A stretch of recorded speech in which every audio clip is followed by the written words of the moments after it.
Jack కొంచెం crack. Tillu alias Siddhu Jonnalagadda fans ఎంతగానో ఎదురుచూస్తున్న జాక్ సినిమా ట్రైలర్ రిలీజ్ అయింది. టిల్లు ఫ్రాంచైజ్ తర్వాత సిద్ధు నుండి వస్తున్న చిత్రం Jack. Class director Bommarillu Bhaskar Jack సినిమాకి దర్శకుడు. బేబీ సినిమాతో ఓవర్ నైట్ స్టార్ అయిపోయిన వైష్ణవి చైతన్య జాక్లో హీరోయిన్. వైష్ణవి చైతన్య బేగం క్యారెక్టర్లో కనిపించింది. Jack love and action entertainer. జాక్లో సిద్ధు సస్పెన్స్ రోల్లో కనపడుతున్నాడని ట్రైలర్ చూస్తే తెలుస్తుంది. Jack Bhaskar style of making ఉందని కనపడుతుంది, కానీ సిద్ధు ఫ్యాన్స్ కోసం భాస్కర్ కాస్త మాస్ డోస్ పెంచినట్లు అనిపిస్తుంది. జాక్లో సిద్ధు అండర్ కవర్ కాపా, స్పైయా, ఏజెంట్ అనేది సస్పెన్స్. భాస్కర్ జాక్ క్యారెక్టర్ అయితే టోటలీ డిఫరెంట్గా రాసుకున్నాడని అర్థమవుతుంది. బట్ జాక్లో అండర్ కవర్ ఏంటి అనేది సినిమాలో చూడాల్సిందే. ప్రకాష్ రాజ్ అండ్ సిద్ధుకి మధ్య వచ్చే సీన్స్ ఆడియన్స్ని ఎంటర్టైన్ చేయడం పక్కా. జాక్లో ఫన్ కావాల్సినంత ఉంది అని ప్రూవ్ చేయడానికి ట్రైలర్ ఎండింగ్లో చెప్పించిన డైలాగ్సే ఎగ్జాంపుల్.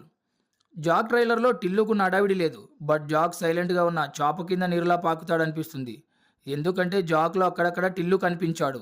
జాక్ హిట్ అయితే సిద్ధు టెరిఫిక్ యాక్టర్ అని మళ్ళీ ఒకసారి ప్రూవ్ అవుతుంది. ఇప్పటికే రిలీజ్ అయిన కిస్ సాంగ్, ఫ్యాబులో నెరడో సాంగ్స్ హిట్ అయ్యాయి. అచ్చు రాజమణి మ్యూజిక్ ఇచ్చాడు. బ్యాక్గ్రౌండ్ స్కోర్ మాత్రం శామ్ సిఎస్ ఇచ్చారు. విజయ్ కే చక్రవర్తి సినిమాటోగ్రఫీ డీసెంట్గా అనిపిస్తుంది. సిద్ధు అంటూనే గుర్తుకొచ్చేది ఒకటే ఒక మాట, ఎంటర్టైనర్. ఈసారి Siddhu mass street Bhaskar type of class టచ్తో ఉందని అనిపిస్తుంది.